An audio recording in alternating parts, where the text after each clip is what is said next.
معاشرے کے اندر مزاج میں شدت ایسی ہے کہ اس مفہوم کو جب بیان کیا جاتا ہے تو بہت ساری طبیعتیں جو ہے وہ معترض ہو جاتی ہیں اور جھٹ سے ایک لمحے میں بہت ساری چیزوں کا انکار کر دیا جاتا ہے۔ مجھے اچھی طرح یاد ہے کہ میں فیصل آباد میں ابھی طالب علم تھا کہ میں نے اسی عنوان پر کچھ باتیں جو ہے وہ جمعہ کی نشست میں بیان کی، تو ایک نوجوان بعد میں میرے پاس بیٹھا تو وہ کہنے لگا میں 4-6 ماہ سے آپ کے پاس جمعہ پڑھنے کے لیے آ رہا ہوں اور میں نے بہت کچھ یہاں سے سیکھا ہے، لیکن آج میں نے فیصلہ کیا کہ میں آئندہ یہاں جمعہ نہیں پڑھنے آؤں گا۔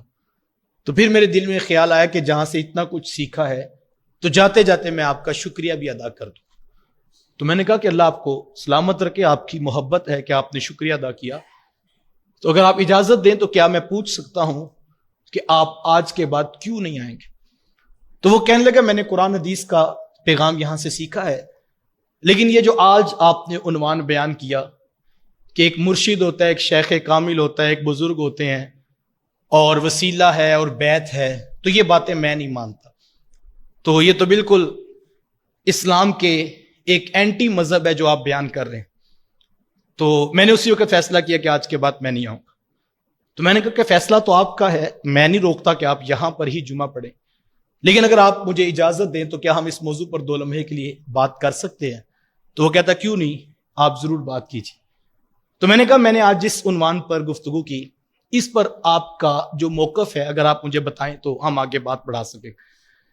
تو وہ کہنے لگا کہ آپ نے کہا کہ وسیلہ ہوتا ہے، بیت ہے، مرشد ہے، پیر ہونا چاہیے، تو یہ جو ہے میری سمجھ میں نہیں آتا۔ تو میں نے کہا آپ کا کیا خیال ہے؟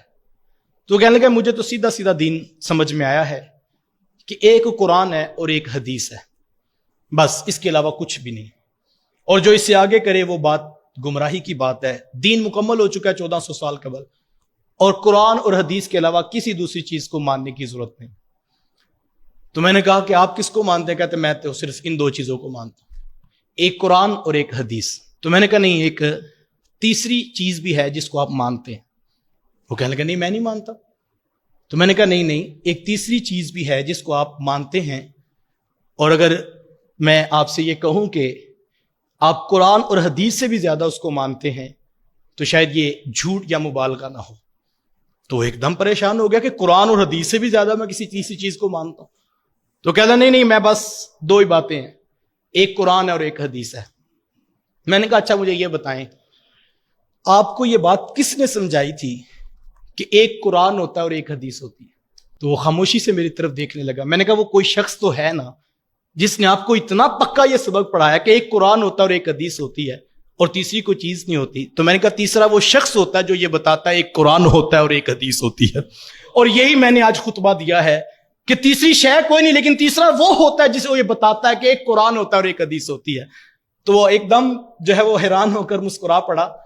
تو میں نے کہا ویسے وہ خوش قسمت ہیں کون جنہوں نے آپ کو اتنی سونی بات پڑھائی کہ آپ اس کے علاوہ کسی کو ماننے کو تیار نہیں، لیکن یہ تو مانیے کہ وہ تیسرا بھی ہوتا ہے جو یہ بتاتا ہے کہ ایک قرآن ہوتا ہے اور ایک حدیث ہوتی ہے۔ تو وہ کہنے لگا وہ فلاں ڈاکٹر صاحب ہیں اور میں ان کو بڑے شوق سے سنتا ہوں۔ تو میں نے کہا بس نام کا فرق ہے، آپ اس کو ڈاکٹر صاحب کہہ رہے ہیں، میں ان کو شیخ کامل کہہ رہا تھا، میں ان کو مرشد کامل کہہ رہا تھا۔ تو نام کے بدلنے سے چیزیں نہیں بدلتی۔ آپ اس کو راہبر کہہ لیں، آپ اس کو استاد کہہ لیں، آپ اس کو شیخ الحدیث کہہ لیجئے، آپ اس کو شیخ القرآن کہہ لیں، آپ اس کو علامہ صاحب کہہ لیں، آپ اس کو حافظ الحدیث کہہ لیں، آپ اس کو اسلامک اسکالر کہہ لیں، آپ اس کو PhD ڈاکٹر کہہ لیجئے، نام بدلا جا سکتا ہے لیکن حقیقت نہیں بدلی جا سکتی۔ یہ اتنی بڑی حقیقت ہے، اتنی بڑی حقیقت ہے جس کو کوئی شخص نہیں جھٹلا سکتا۔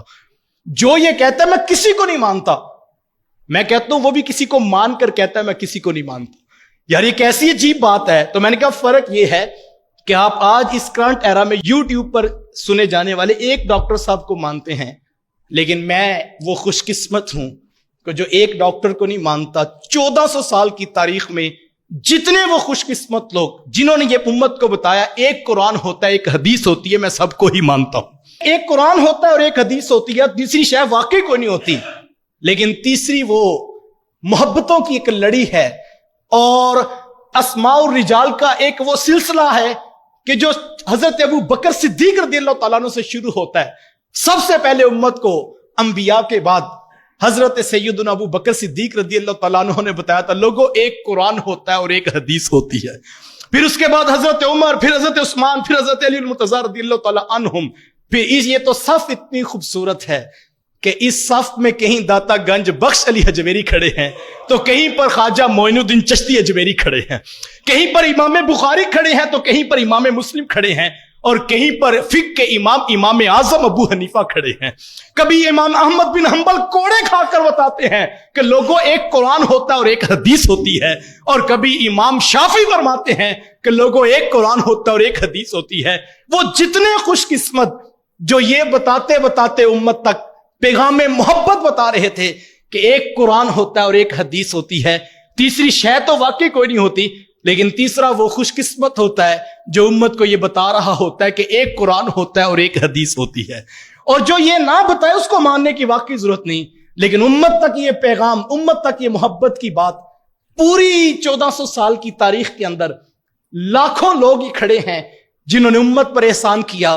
جب امت بھٹکنے لگی انہوں نے آگے بڑھ کر رہنمائی کی، نہیں میاں تیسری چیز نہیں آنی چاہیے، تیسری چیز کی گنجائش نہیں.